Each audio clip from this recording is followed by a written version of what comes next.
हिज़्ब प्रमुख को इजरायल की धमकी, पूरे इजरायल पर होंगे हमले। कासिम ने कहा है हमारी मिसाइलों की रेंज में पूरा इजरायल है, कासिम की धमकी।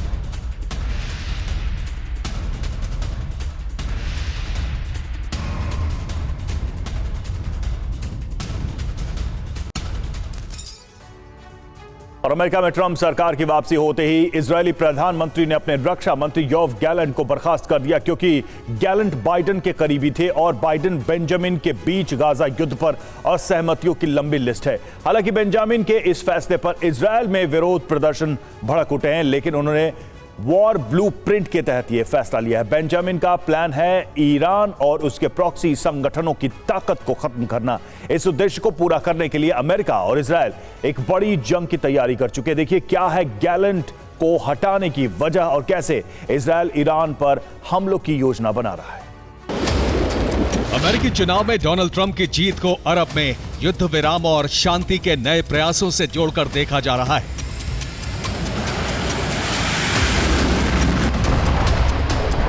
लेकिन इजरायल में जो समीकरण बन चुके हैं, उनसे लगता है कि युद्ध विराम और शांति की संभावना का अंत हो चुका है।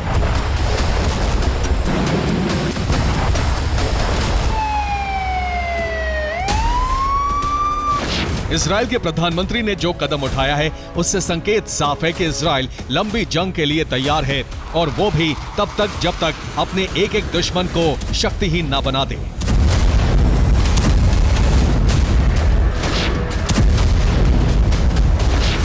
इस मिशन को पूरा करने के लिए बेंजामिन नेतन्याहू ने अपने रक्षा मंत्री योआव गैलेंट को पद से बर्खास्त कर दिया है।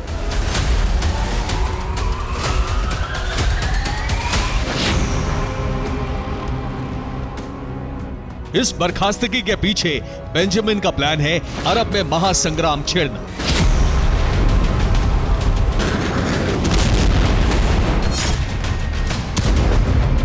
नेतन्याहू के इस फैसले के पीछे का मकसद बहुत बड़ा है,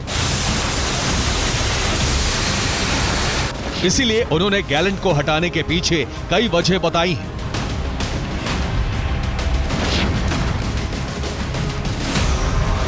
नेतन्याहू ने कहा है कि रक्षा मंत्री योआव गैलेंट पर भरोसा नहीं किया जा सकता है। युद्ध काल में उनके फैसले सरकारी फैसलों के विरुद्ध होते जा रहे थे। मतभेद दूर करने की कोशिश की, लेकिन खाई चौड़ी होती गई। मतभेद सार्वजनिक हुए और इजरायल के दुश्मनों को इसका फायदा मिला।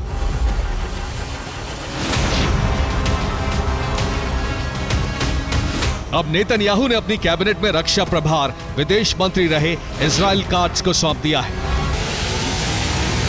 नेतन्याहू और गैलेंट के बीच मतभेद सितंबर-अक्टूबर के महीने से ही सतह पर आने शुरू हो गए थे। इनके पीछे वजह थी गैलेंट की युद्ध विराम की मंशा और बेंजामिन की जंग जारी रखने की हट।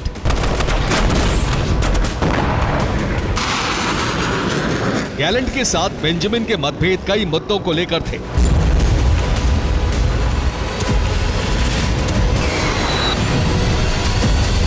गैलेंट बेंजामिन पर अक्सर गाजा में इजरायली बंधकों की अनदेखी का आरोप लगाते रहे हैं।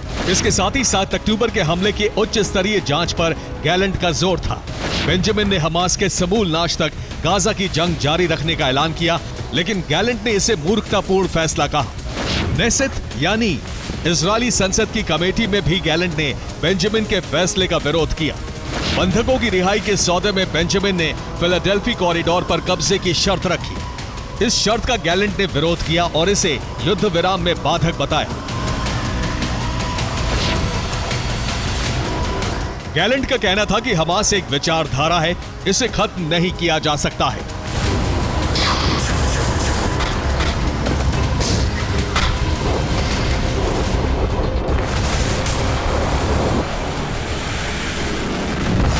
बेहतर होगा कि इजरायल को युद्ध विराम के लिए तैयार होकर बंधकों की वापसी का रास्ता तैयार करना चाहिए। लेकिन नेतन्याहू की हट है कि हमास को खत्म करने के लिए उसकी लाइफलाइन यानी फिलाडेल्फी कॉरिडोर को काटना जरूरी है। इसी कॉरिडोर के जरिए मिस्र से होते हुए हमास को हथियार सप्लाई होती है।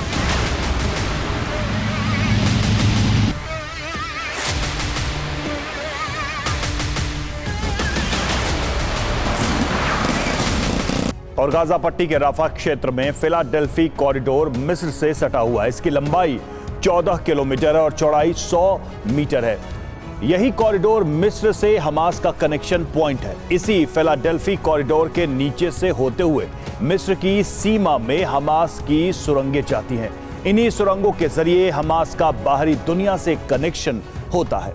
अगर फिलाडेल्फी पर इजराइल का कब्जा हो गया तो हमास का बाहरी दुनिया से कनेक्शन खत्म हो जाएगा। इस कॉरिडोर का नियंत्रण इजराइल के हाथ में जाते ही हमास को हथियारों की सप्लाई बंद हो जाएगी और इस तरह से इजराइल हमास पर जीत हासिल कर सकता है।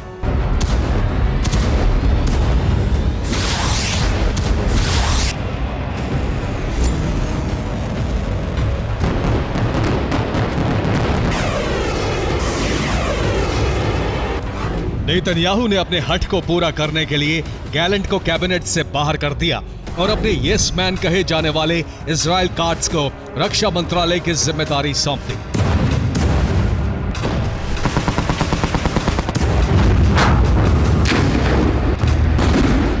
लेकिन गैलेंट को हटाने के पीछे मकसद सिर्फ इतना ही नहीं है। बेंजामिन का प्लान अब अरब में जंग का विस्तार करना है।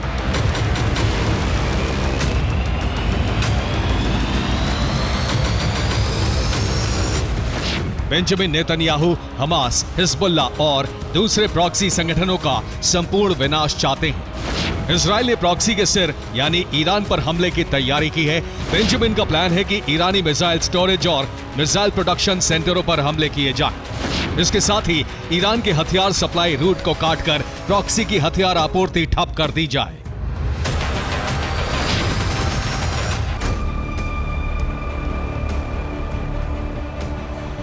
इजराइल के कट्टर ज़ायोनिस्ट नेता इतामार बेन गाविर सहित कई पार्टियों का बेंजामिन के फैसले को समर्थन है, क्योंकि वो फुल स्केल युद्ध छेड़कर प्रॉक्सी और ईरान को खत्म करना चाहते हैं।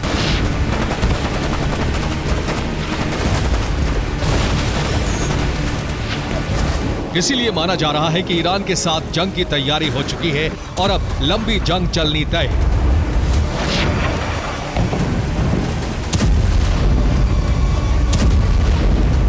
हालांकि बेंजामिन नेतन्याहू के इस फैसले का विरोध हो रहा है।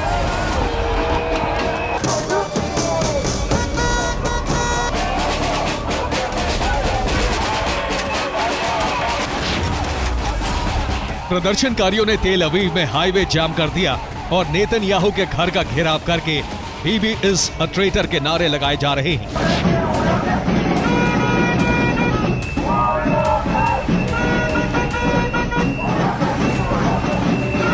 नेतन्याहू का उपनाम बीबी है और उन्हें इजरायली लोग देशद्रोही कह रहे हैं।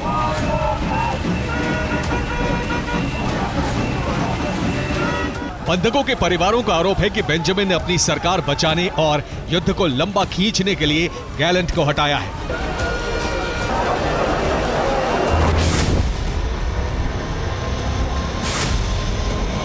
लंबी जंग की तैयारी के संकेत अमेरिका की सैन्य गतिविधियों से भी मिलने लगे हैं।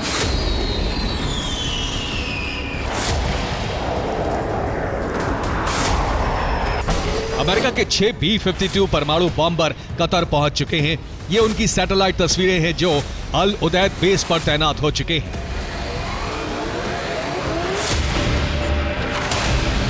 माना जा रहा है कि ईरान कभी भी इजराइल पर हमला कर सकता है और ऐसी सूरत में अमेरिकी बॉम्बर ईरानी साइट्स पर हमले कर सकते हैं।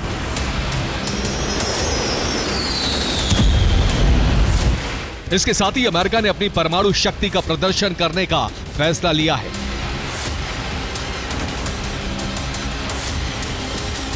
राष्ट्रपति चुनाव खत्म होते ही अमेरिका हाइपरसोनिक मिसाइल का टेस्ट कर रहा है। इसके साथ ही अमेरिका अपनी न्यूक्लियर ICBM मिनटमैन 3 का टेस्ट भी आज रात करने जा रहा है।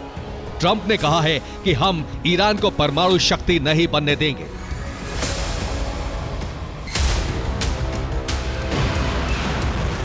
ईरान परमाणु बम बनाने के करीब है और उसे रोकने के लिए ट्रंप की डिप्लोमेटिक कोशिश नाकाम होती है तो ईरान के खिलाफ सैन्य शक्ति का इस्तेमाल किया जा सकता है, जिससे अरब में महासंग्राम शुरू हो जाएगा।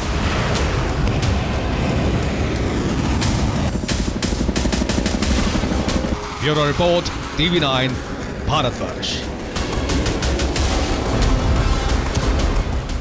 कैस्पियन सागर में यूक्रेन के ड्रोन हमले, रूसी नेवी के युद्धपोत को हुआ नुकसान। कैस्पियन सागर में पहली बार हुए हमले। यूक्रेनी ड्रोन ने 1500 किलोमीटर दूर हमले किए।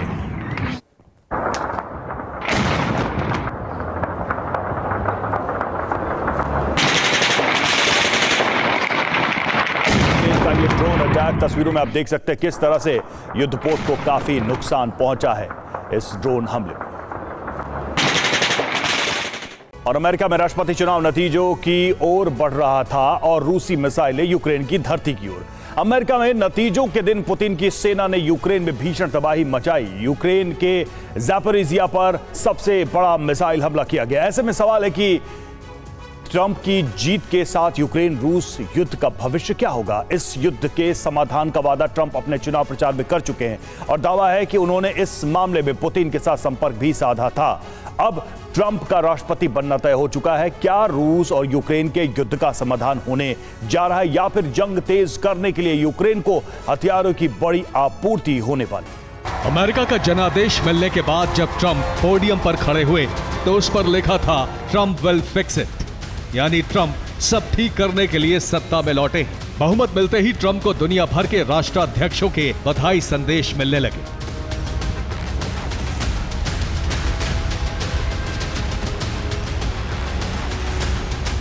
लेकिन रूस ने जो कहा वो इशारा कर रहा है कि जंग का समाधान बहुत आसान नहीं है।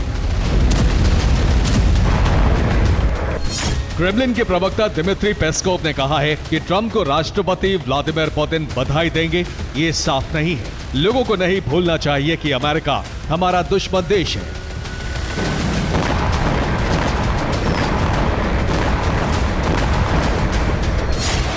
जिस दिन अमेरिका अपने नए राष्ट्रपति को चुन रहा था उसी दिन रूस ने यूक्रेन पर ताबड़तोड़ हमले किए।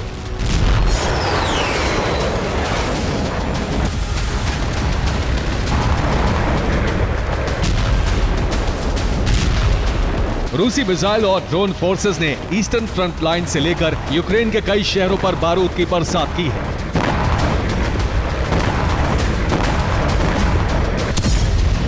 रूस ने यूक्रेन के ज़ैपोरिज़िया पर मिसाइल हमला किया। इस हमले में 6 लोगों की मौत हो गई और 20 लोग घायल हो गए। रूस ने खार्किव पर भी मिसाइल हमले किए। इस हमले में खार्किव की एक रिहायशी इमारत तबाह हो गई। इसके अलावा रूस ने सुमी पर भी कई मिसाइल हमले किए हैं। इन हमलों में कई यूक्रेनी नागरिकों के घायल होने की रिपोर्ट है। ईस्टर्न फ्रंट लाइन पर भी रूसी सेना ने कई बड़े हमले किए और यूक्रेन के कई सैन्य वाहन नष्ट कर दिए।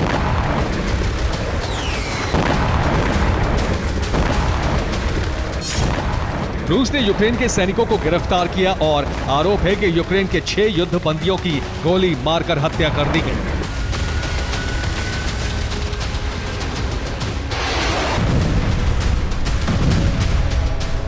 अमेरिकी चुनाव के दिन रूस ने यूक्रेन में बड़ा बारूदी तांडव किया है।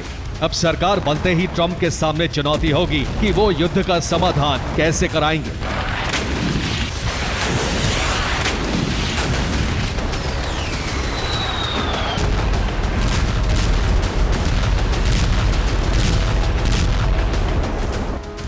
जुलाई के महीने में ट्रंप ने अपने चुनाव प्रचार में कहा था कि राष्ट्रपति बनने के बाद वो रूस यूक्रेन युद्ध का 24 घंटे में समाधान कर देंगे। इस युद्ध के लिए शांति का मसौदा तैयार है। तब यूक्रेन के राष्ट्रपति वोलोदिमीर ज़ेलेंस्की ने 4 जुलाई 2024 को बयान जारी किया था। ज़ेलेंस्की ने कहा था कि अगर ट्रंप जानते हैं कि युद्ध कैसे खत्म होगा तो हमें आज ही बता दें। अगर उनके प्लान से यूक्रेन की स्वतंत्रता पर खतरा है, अगर हमारा राष्ट्र खत्म होता हो तो बता दें। हमें मन बनाने के लिए समय तो मिले। हम जानना चाहते हैं कि नवंबर के बाद यूक्रेन को यूएस का समर्थन जारी रहेगा या हम युद्ध में अकेले होंगे। हालांकि ज़ेलेंस्की ने ट्रंप के राष्ट्रपति बनने पर उन्हें बधाई देते हुए कहा है कि यूक्रेन उम्मीद करता है कि नए राष्ट्रपति का युद्ध में समर्थन जारी रहेगा। लेकिन जुलाई में ही अमेरिकन मीडिया ने कहा था कि ट्रंप यूक्रेन युद्ध के समाधान में उसकी जमीन रूस को सौंप सकते हैं।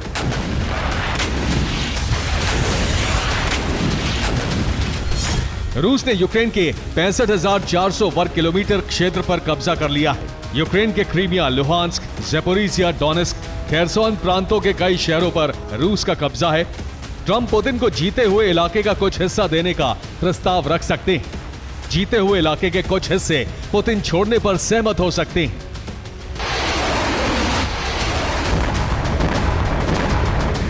यह फॉर्मूला लागू हुआ तो यूक्रेन की जंग खत्म हो सकती है।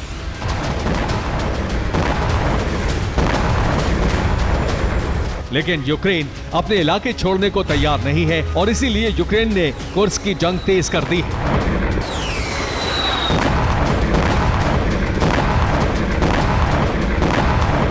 ताकि रूस के कुर्स्क पर उसका कब्जा रहे और सौदेबाजी में वो रूस पर दबाव बना सके।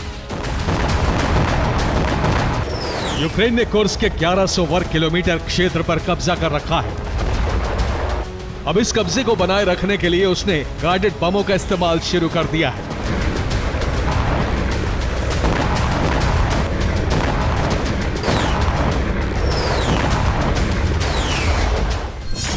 Ukraine M712 Copperhead guided shell से कुर्स्क में हमले कर रहा है।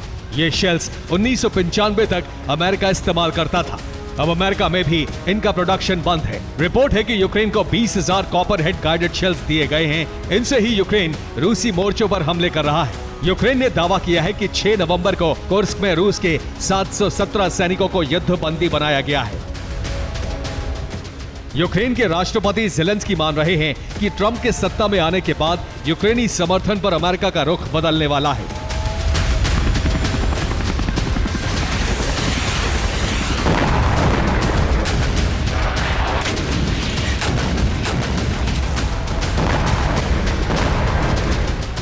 ट्रंप यूक्रेन को सैकड़ों करोड़ डॉलर की मदद का विरोध कर चुके हैं।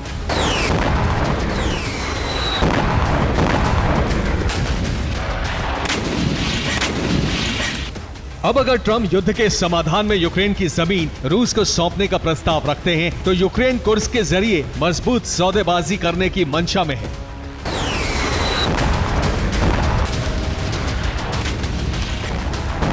Bureau report, TV9 Bharatvarsh. और गाजा में इजरायली सेना के हमले, आईडीएफ के हमले में 2 हिज्ब कमांडर्स की मौत। एक कमांडर का नाम मोहम्मद अहमद रेदा।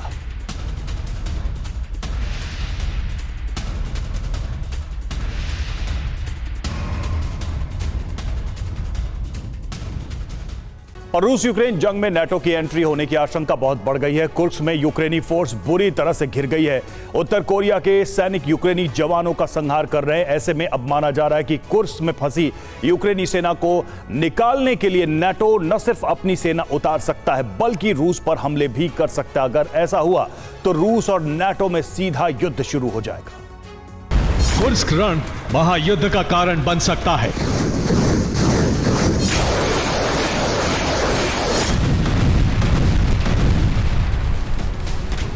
इस जंग का विस्तार होने जा रहा है।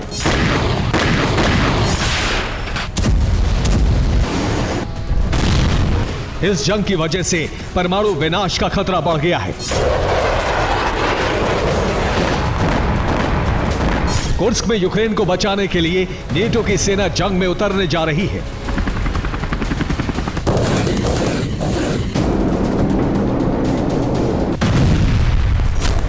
अगर ऐसा हुआ तो विनाश का नया दरवाजा खुल जाएगा।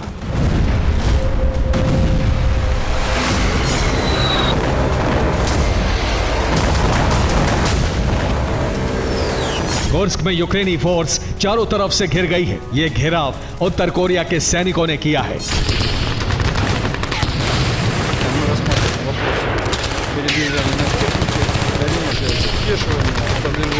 माना जा रहा है कि रूस और उत्तर कोरिया के सैनिक कुर्स्क में घुसी यूक्रेनी सेना का संहार करने वाले हैं।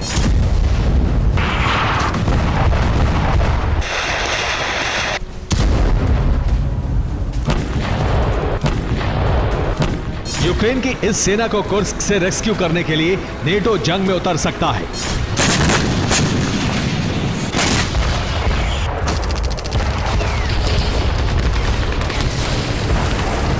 कुर्स्क में उत्तर कोरियाई सैनिकों के हमले में यूक्रेन को बड़ा नुकसान हो रहा है। ज़ेलेंस्की ने नेटो से मदद की गुहार लगाई तो यूरोपियन यूनियन और G7 देश हरकत में आ गए।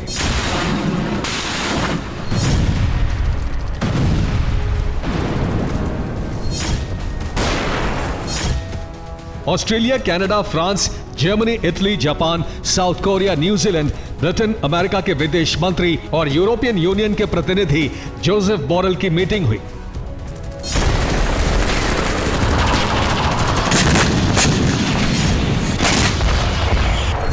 बैठक में यूक्रेन को मदद कैसे पहुंचाई जाए, कुर्स्क में घिरी यूक्रेनी सेना को कैसे बचाया जाए, इसे लेकर चर्चा हुई।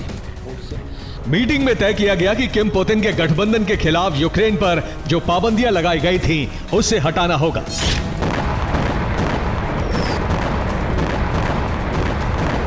तो सवाल यही है कि पश्चिमी देश अब क्या करेंगे? यूक्रेन को रेस्क्यू करने का फॉर्मूला क्या है?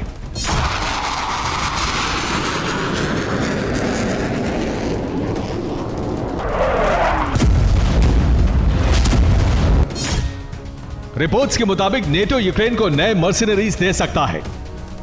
नेटो देशों के सैनिकों को यूक्रेनी वर्दी में जंग में उतारा जा सकता है। नेटो देश यूक्रेन पर होने वाले हमलों को रोकने के लिए अपने एयर डिफेंस सिस्टम का इस्तेमाल कर सकते हैं। इस बात की संभावना इसलिए बढ़ गई है क्योंकि यूक्रेन में रूस की बमबारी बहुत तेज हो गई है।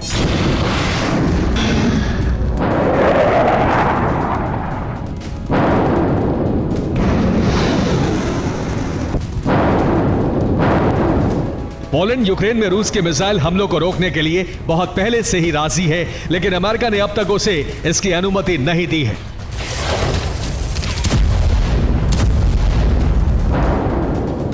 सवाल यह है कि अगर नेटो ने रूस के हमलों को इंटरसेप्ट किया, अगर यूक्रेन को बचाने के लिए सैनिक भेजे, तो इसका परिणाम क्या होगा?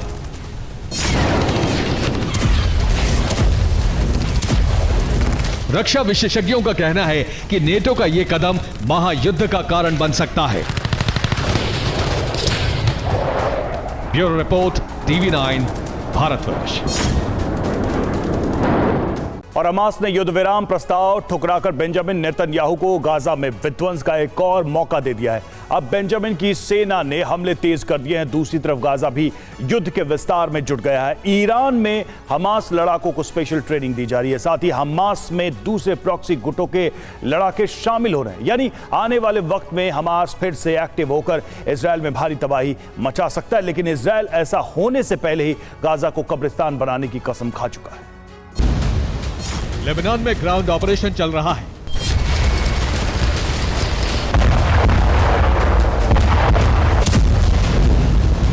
अब सीरिया में भी इजरायल ने मोर्चा खोल दिया है।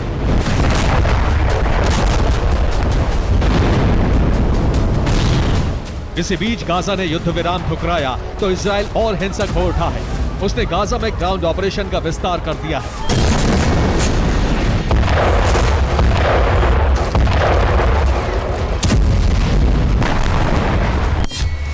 ये गाजा के जबालिया की तस्वीरें हैं, जहां आईडीएफ ने भारी तबाही मचाई है। आईडीएफ की 162वीं डिवीजन ने मोर्चा संभाला और कई इमारतों को निशाना बनाया। टैंक और आर्टिलरी व्हीकल लेकर उन इलाकों में सैनिक जा घुसे जहां हमास लड़ाके छुपे थे। फिर वहां ताबड़तोड़ हमले कर डाले।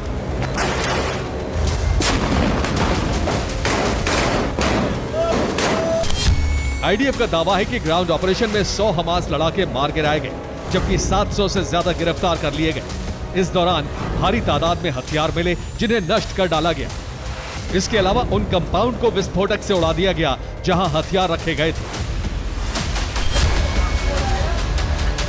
जबालिया में इजरायल ने मल्टी डायमेंशनल यूनिट को उतारा है, जो छोटे छोटे क्वाडकॉप्टर ड्रोन से दुश्मनों को ढूंढकर उन पर हमले कर रहे हैं।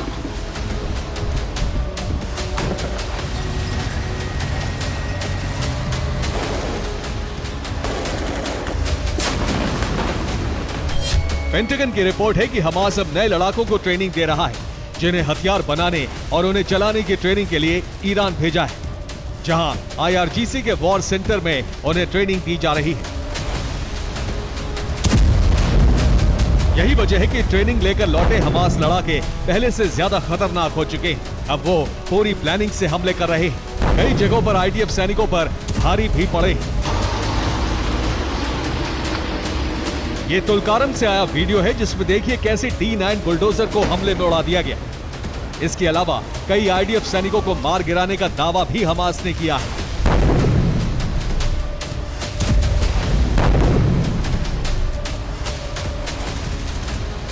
इस दौरान दावा किया गया है कि इजराइल के ऑपरेशन में 55,000 लोगों को सुरक्षित कैंप में पहुंचाया गया है। हालांकि कई लोग आईडीएफ के हमले में घायल भी हो गए, जिन्हें अस्पताल ले जाने में रेड क्रॉस कर्मी जुटे रहे।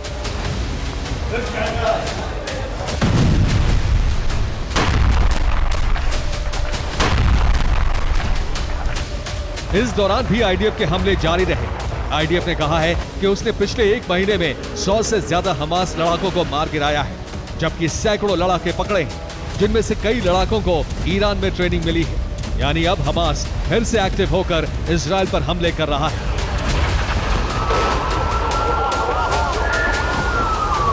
ईरान से लगातार मदद मिलने से उसने फिर से अपने ठिकाने बना लिए हैं। यानी गाजा फ्रंट फिर से इजराइल के लिए बड़ी मुसीबत बन चुका है। Bureau report, TV9 Bharatvarsh. चीन अमेरिका को चुनौती देने के लिए सुपर पावर के वर्चस्व को खत्म करने के लिए अपनी सेना को लगातार मजबूत कर रहा है। जिनपिंग न सिर्फ सेना को मजबूत कर रहे हैं, बल्कि अमेरिकी हथियारों को टक्कर देने वाले अस्त्र भी तैयार कर रहे हैं। चीन ने अब 5वीं पीढ़ी का लड़ाकू विमान और थाड जैसा एयर डिफेंस सिस्टम तैयार कर लिया है। जिनपिंग की सेना ने इन हथियारों का प्रदर्शन भी कर दिया है। ये चीन का शक्ति प्रदर्शन है। ड्रैगन ने 5वीं पीढ़ी के फाइटर जेट से पर्दा उठा दिया है। यह है 5वीं पीढ़ी का लड़ाकू विमान J-35A। इस विमान को चीन ने न सिर्फ तैयार कर लिया है, बल्कि इसकी झलक भी दुनिया के सामने पेश कर दी है। चीन का यह stealth fighter jet जुहाई air show में उड़ान भरता नजर आएगा। चीनी एयरफोर्स इसे जुहाई एयर शो में भेजेगी। एयर शो में उड़ान भरकर J-35A फाइटर जेट दुनिया को अपनी ताकत दिखाएगा। चीन के इस फाइटर जेट के बारे में अभी ज्यादा जानकारी तो सामने नहीं आई है, लेकिन कई रिपोर्ट्स के मुताबिक इसकी रेंज 8,000 किलोमीटर है। यह 50,000 फीट की ऊंचाई पर उड़ान भरने में सक्षम है। माना जा रहा है कि चीन का यह लड़ाकू विमान अमेरिका के F-35 फाइटर जेट का जवाब है। चीन ने सिर्फ 5वीं पीढ़ी का लड़ाकू विमान ही नहीं बनाया है, बल्कि अमेरिका के थाड जैसा एयर डिफेंस सिस्टम भी तैयार कर लिया है। यह रही चीन के उस एयर डिफेंस सिस्टम की तस्वीर, जिसका नाम है HQ-19 मिसाइल डिफेंस सिस्टम। चीन का यह नया और घातक एयर डिफेंस सिस्टम भी जुहाई एयर शो में हिस्सा ले रहा है। चीन के मुताबिक HQ-19 missile defence system ballistic मिसाइलों को इंटरसेप्ट करने के लिए बनाया गया है। चीन का दावा है कि इस एयर डिफेंस सिस्टम की रेंज 3,000 किलोमीटर है, यानी ये 3,000 किलोमीटर दूर मौजूद बैलिस्टिक मिसाइल को खत्म कर देता है। दुनिया महायुद्ध के मुहाने पर खड़ी है, इसलिए दुनिया की सभी महाशक्तियां हथियारों की होड़ में जुटी हैं। चीन सैन्य ताकत के मामले में अमेरिका को पीछे छोड़ना चाहता है, ताकि वो अपनी विस्तारवादी हड़प नीति को नया आकार दे सके। यही वजह है कि वो आए दिन नए और घातक हथियारों का परीक्षण कर रहा है। Bureau report, TV9 Bharatvarsh. Saudi Arab के रेगिस्तान बर्फ से ढक गए हैं। कई इलाकों में जबरदस्त बर्फबारी हुई है। सऊदी अरब के इतिहास में ऐसा पहली बार हुआ। आखिर क्या है इसके पीछे की वजह, इस रिपोर्ट में देखिए। रेगिस्तान बर्फिस्तान में बदल गया। सऊदी अरब के इतिहास में यह पहला मौका है जब इतनी तादाद में बर्फ गिरी।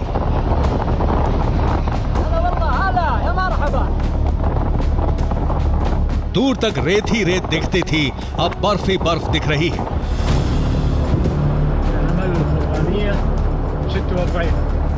ऐसी कई तस्वीरें सामने आई हैं। ये सऊदी अरब का अल जौफ इलाका है,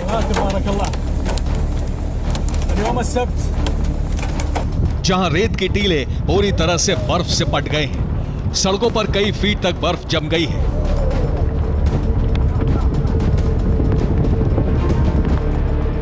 हालात ऐसे हैं कि गाड़ी चलाना मुश्किल हो रहा है। इसके अलावा कई इलाकों में बाजारों के बाहर भी बर्फ दिख रही है।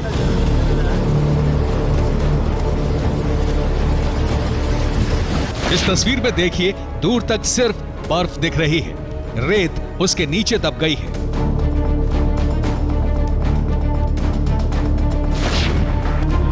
अब इस दूसरी तस्वीर को देखिए, एक तरफ बर्फ का मैदान, उससे कुछ दूरी पर रेत का मैदान।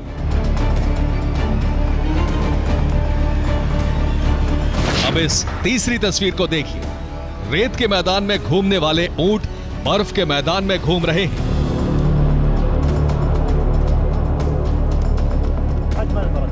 अल-जौफ के रेगिस्तानी इलाके में पिछले एक हफ्ते से तेज बारिश हो रही है और बीच बीच में बर्फ गिर रही है, जिससे मौसम काफी ठंडा हो गया है। अल-जौफ के अलावा उत्तरी सीमा पर रियाद और मक्का के कुछ इलाकों के रेगिस्तान में भी बर्फ गिरी। अब सवाल उठ रहा है कि सऊदी अरब के रेगिस्तान में इतनी बर्फ क्यों पड़ी?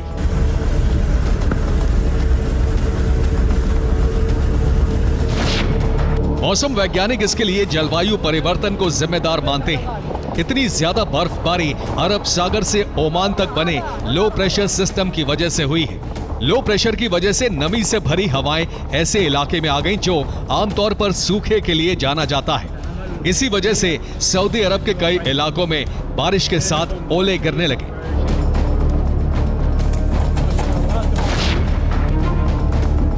ऐसा नहीं है कि सऊदी अरब के रेगिस्तान में बर्फ गिरी है। कुछ साल पहले ही सहारा रेगिस्तान के एक शहर में तापमान -2 डिग्री तक गिर गया था, जिससे बारिश के साथ बर्फ गिरी थी। अब सऊदी अरब में ऐसी घटना हुई है, जबकि कुछ वक्त पहले यहां बाढ़ भी आई थी। Bureau report, TV9 Bharatvarsh. रूस के दागिस्तान में यूक्रेन का हमला हुआ है। रूसी नेवल बेस पर यूक्रेन ने हमला किया है। रूस के मिसाइल डिस्ट्रॉयर को नुकसान पहुंचा है। इस हमले में देखिए किस तरह से डिस्ट्रॉयर को नुकसान पहुंचा है। तस्वीरें सामने आई हैं इस हमले की, रूसी नेवल बेस की तस्वीरें जहां पर यूक्रेन ने यह अटैक किया है।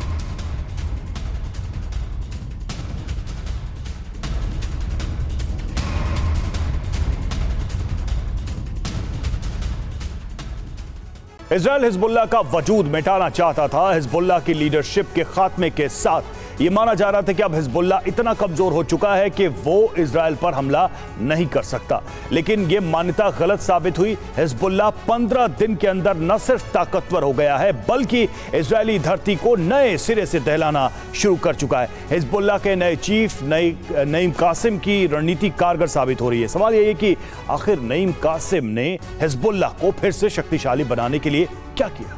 ये वो आग है जो इजराइल की धरती पर लगी है। ये वो तबाही है जो हिजबुल्लाह ने मचाई है।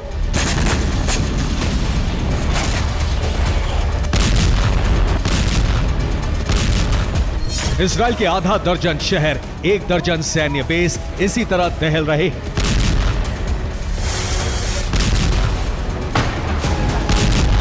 जिस हिजबुल्लाह को इजराइल खत्म मान रहा था, वही नेतन्याहू सेना को बड़ा जख्म दे रहा है।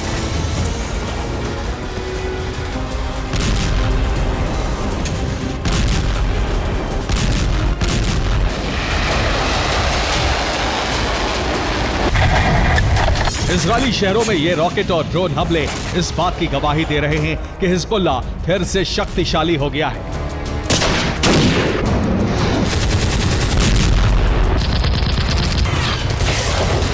ये बारूदी वज्रपात इस बात के सबूत हैं कि हिजबुल्लाह को ईरान से हथियारों का बैकअप मिल गया है।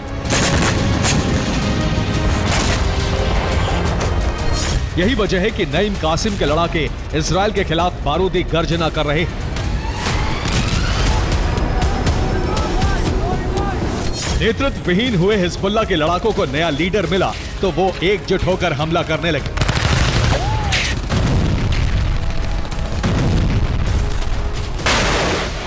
हिजबुल्लाह का प्रमुख बनने के कुछ दिनों के अंदर ही नईम कासिम ने इजराइल के खिलाफ नई और बड़ी जंग छेड़ दी है।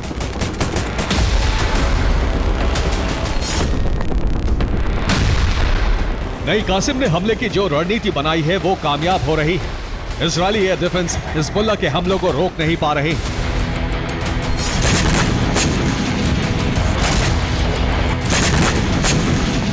इजराइल के स्टेरोट में हिजबुल्लाह की 20 से ज्यादा मिसाइलें गिरी, कई विस्फोट से बड़ी तबाही हो गई। हाइफा में हिजबुल्लाह के लड़ाकों ने इजराइल की हथियार फैक्ट्री को टारगेट किया। हिजबुल्लाह के रॉकेट हमलों से इजरायली सेना का अल रामता मिलिट्री बेस पूरी तरह से दहल गया। हिजबुल्लाह ने साफेद में भी इजरायली सेना के ठिकानों पर रॉकेट वर्षा की। नहारिया में हिजबुल्लाह ने 50 से ज्यादा ड्रोन फायर किए। हमले की वजह से कई जगहों पर आग लग गई।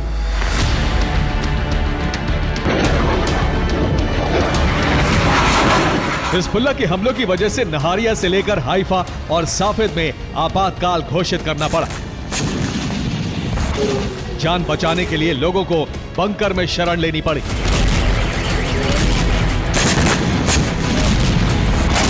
हिजबुल्लाह के इन हमलों से नेतन्याहू और उनकी सेना न सिर्फ बौखला गई है बल्कि हैरान भी है। जिस हिजबुल्लाह को इजराइल खत्म मान रहा था, वो कुछ ही दिनों के अंदर इतना ताकतवर और खतरनाक कैसे बन गया? इस सवाल का जवाब यह है कि हिजबुल्लाह को एक बार फिर से ईरान का बैकअप मिलना शुरू हो गया है। जो हथियार सप्लाई ठप थी, वो अब फिर से बहाल हो गई है। इसी के बाद से हिजबुल्लाह के लड़ाके खतरनाक और खूंखार हो गए हैं। और इजरायली सेना ने 1 महीने पहले ही मसना क्रॉसिंग को तबाह कर दिया था। ये वो मसना क्रॉसिंग थी जिससे हिजबुल्लाह को सीरिया के रास्ते ईरानी हथियारों की सप्लाई होती थी।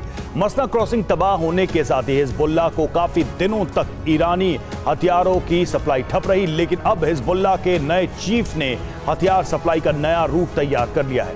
नईम कासिम ने मदाया अल जबादनी रूट को बनाया है और इसी रूट के जरिए ईरानी हथियारों की सप्लाई हो रही है। ईरानी हथियार सीरिया से होते हुए हिजबुल्लाह के गढ़ बालबेक तक पहुंच रहे हैं। हथियार सप्लाई शुरू होने से हिजबुल्लाह की ताकत बढ़ गई है। ईरानी हथियार मिलने से हिजबुल्लाह इजराइल में विध्वंसक हमले कर रहा है।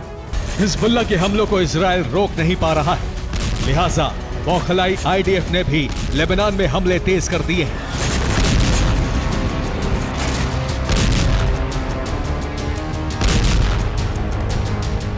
इजरायली सेना ने हिजबुल्लाह के खिलाफ ग्राउंड ऑपरेशन के साथ साथ हवाई हमले भी तेज कर दिए हैं।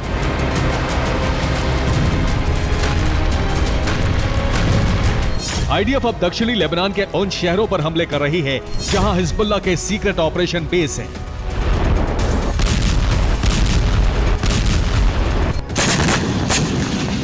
इजराइल ने लेबनान के मारूफ शहर में जबरदस्त बमबारी की। हमले में 3 इमारतें ध्वस्त हो गईं। लेबनान के बारजा शहर में भीषण बमबारी की वजह से हिजबुल्लाह के 20 लड़ाके मारे गए। लेबनान के बेका में आईडीएफ ने उस बिल्डिंग को समतल कर दिया जिसमें हिजबुल्लाह का बेस था। मायस अल जबाल में इजराइल ने हिजबुल्लाह के सैन्य इंफ्रास्ट्रक्चर को तहस नहस कर दिया। बैरूत के दक्षिण में मौजूद जीह इलाके में भी इजराइल ने 7 हवाई हमले किए। बमबारी के साथ साथ इजराइल ने दक्षिणी लेबनान में ग्राउंड ऑपरेशन भी तेज कर दिए हैं। इजराइल लेबनान के उन गांवों को ध्वस्त कर रही है जिनके घरों में हिजबुल्लाह के हथियार हैं। बीते 2 दिन में इजराइल ने 3 गांवों को पूरी तरह तबाह कर दिया है। इजरायली सेना पूरे गांव में विस्फोटक लगाकर कंट्रोल्ड ब्लास्ट कर रही है। इससे एक साथ पूरे गांव की इमारतें तबाह हो रही हैं। इसके अलावा लेबनान में हिजबुल्लाह के अंडरग्राउंड ठिकानों को तबाह किया जा रहा है। इजरायली सेना इन सुरंगों में घुसकर हिजबुल्लाह के हथियार जब्त कर रही है। इसके बाद सुरंगों में विस्फोट कर इन्हें ध्वस्त किया जा रहा है। जाहिर है इजराइल हिजबुल्लाह को पूरी तरह समाप्त कर देना चाहता है, लेकिन सच ये है कि हिजबुल्लाह को खत्म करना आसान नहीं, क्योंकि उसे ईरान और रूस से बैकअप मिल रहा है। ये वही बैकअप है कि 15 दिन के अंदर ही हिजबुल्लाह फिर से विध्वंसक हो गया है। Bureau report, TV9 Bharatvarsh. और इजराइल के बारजा हमले में बड़ा अपडेट सामने आया है। बारजा में मरने वालों की संख्या बढ़कर 30 हो गई है। आईडीएफ ने लेबनान के बारजा पर की थी बमबारी।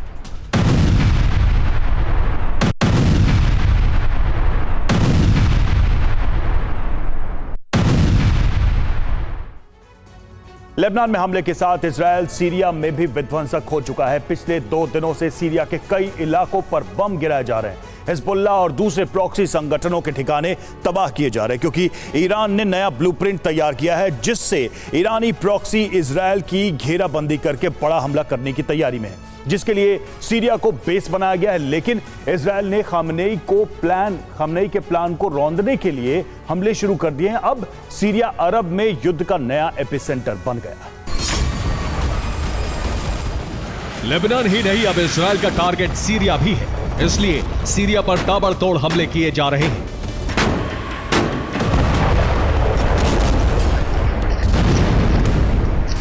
सीरिया में ग्राउंड ऑपरेशन शुरू हो चुका है। इजरायल के टारगेट पर जो ठिकाने हैं उनके नाम सुन लीजिए। हिजबुल्लाह के हथियार गोदाम, हिज्ब की रॉकेट लॉन्चिंग साइट, हिज्ब के अंडरग्राउंड ठिकाने, हिज्ब के मिलिट्री साइट और हिज्ब के इंटेलिजेंस सेंटर। इन 5 ठिकानों पर पिछले 48 घंटे से हमले हो रहे हैं। आईडीएफ ने एक पैटर्न के तहत हमले किए हैं, जिसमें हिजबुल्लाह ठिकानों के अलावा दूसरे प्रॉक्सी संगठनों के ठिकानों को भी तबाह किया जा रहा है, जिससे वो इजरायल पर हमला ना कर पाए।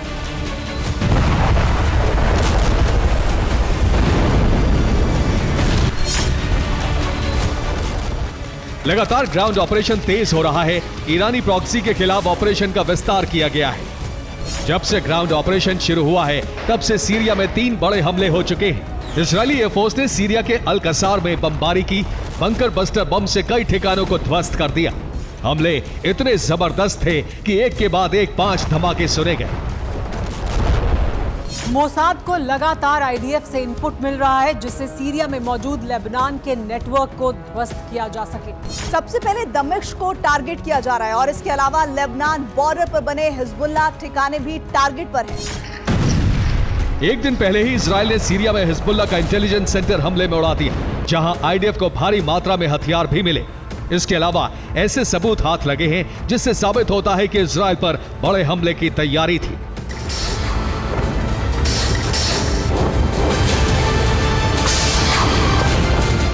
मोसाद ने जो जानकारी आईडीएफ से साझा की है, उसके मुताबिक हिजबुल्लाह इजरायल पर डबल अटैक की तैयारी में था, जिसमें एक तरफ से इजरायल के उत्तरी बॉर्डर पर हमला किया जाता और दूसरी तरफ गोलन हाइट्स पर मौजूद इजरायली पोस्ट पर बम बरसाने की तैयारी थी। इसके लिए तैयारी नसरल्लाह की मौत के बाद से की जा रही थी।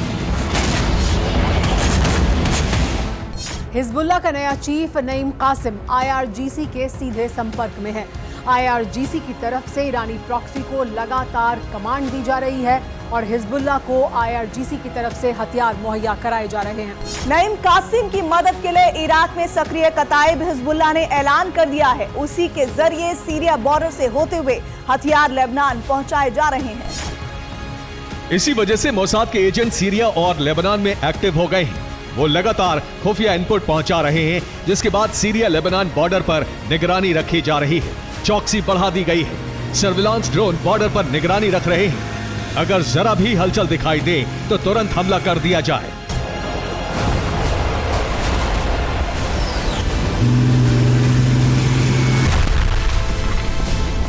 इसी का नतीजा है इजरायल ने एक बड़ी खेप को तबाह कर दिया, जिसमें विध्वंसक हथियार हिजबुल्लाह ठिकानों पर पहुंचाए जा रहे थे। ये उसी हमले का वीडियो है।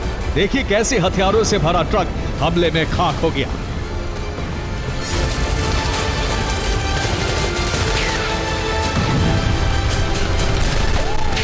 इजरायल अब हिजबुल्लाह का सीरिया नेटवर्क ध्वस्त कर रहा है। खासतौर से उसके निशाने पर वो रूट है जहां से सीरिया से लेबनान में हथियार पहुंचते हैं।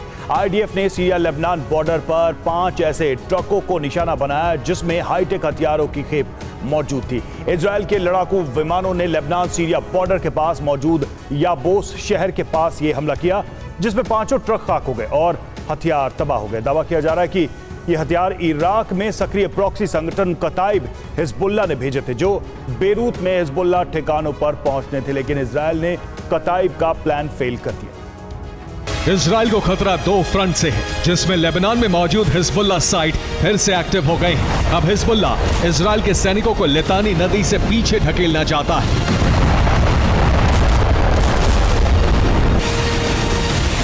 इसके अलावा दूसरा फ्रंट सीरिया है, जहां से इजरायल पर बहुत बड़े हमले की तैयारी है, जिसमें सीरिया बॉर्डर पर हिजबुल्लाह ने मिसाइल लॉन्चर लगा दिए हैं। Surface to surface missile system से हमले की तैयारी है।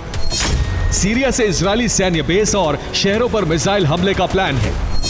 इसलिए मिसाइल सिस्टम को ध्वस्त करने के लिए सीरिया में इजरायल ने एयर स्ट्राइक की। जिस वक्त हमले किए गए उसी दौरान हिजबुल्लाह ने इजरायल पर मिसाइलें दाग दी, जिसमें रामता बेस पर हमले किए गए। हमलों के दौरान जिहाद 1 और जिहाद 2 मिसाइल का इस्तेमाल किया गया।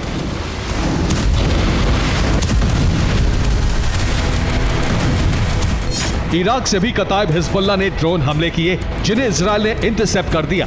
इससे पहले कताइब हिजबुल्लाह ने धमकी दी थी कि वो हिजबुल्लाह की मदद के लिए हथियार भेजेगा और इराक से नया फ्रंट हमले के लिए खोल देगा। जबकि यमन में एक्टिव हूती ने भी धमकी दी है। हमलों की तैयारी का एक वीडियो जारी कर दिया है कि वो कैसे इजरायल को दहलाएगा। इसी दौरान सीरिया इराक में प्रॉक्सी गुटों ने हमले बढ़ा दिए हैं। अमेरिकी मिलिट्री बेस को टारगेट किया जा रहा है। सीरिया में मौजूद अल उमर ऑयल फील्ड पर मिसाइल स्ट्राइक की गई। अल उमर सीरिया में अमेरिका का सबसे बड़ा सैन्य ठिकाना है। इस हमले से अमेरिका तमतमा गया है।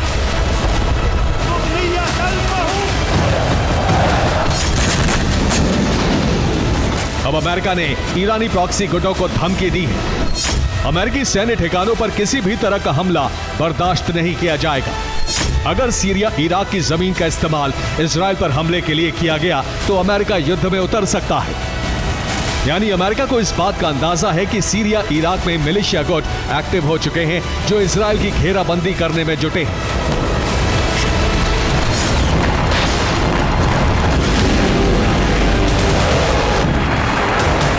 यानी अब वक्त आ चुका है कि अमेरिका युद्ध में कभी भी कूद सकता है, क्योंकि इजरायल अकेले कई फ्रंट पर युद्ध नहीं लड़ सकता। जबकि खमेनी ने ईरानी प्रॉक्सी को उकसाकर कई फ्रंट खोलने की धमकी दी है और उसी का असर है कि लेबनान, गाजा, यमन फ्रंट के बाद सीरिया और इराक फ्रंट से इजरायल पर हमले किए जा रहे हैं।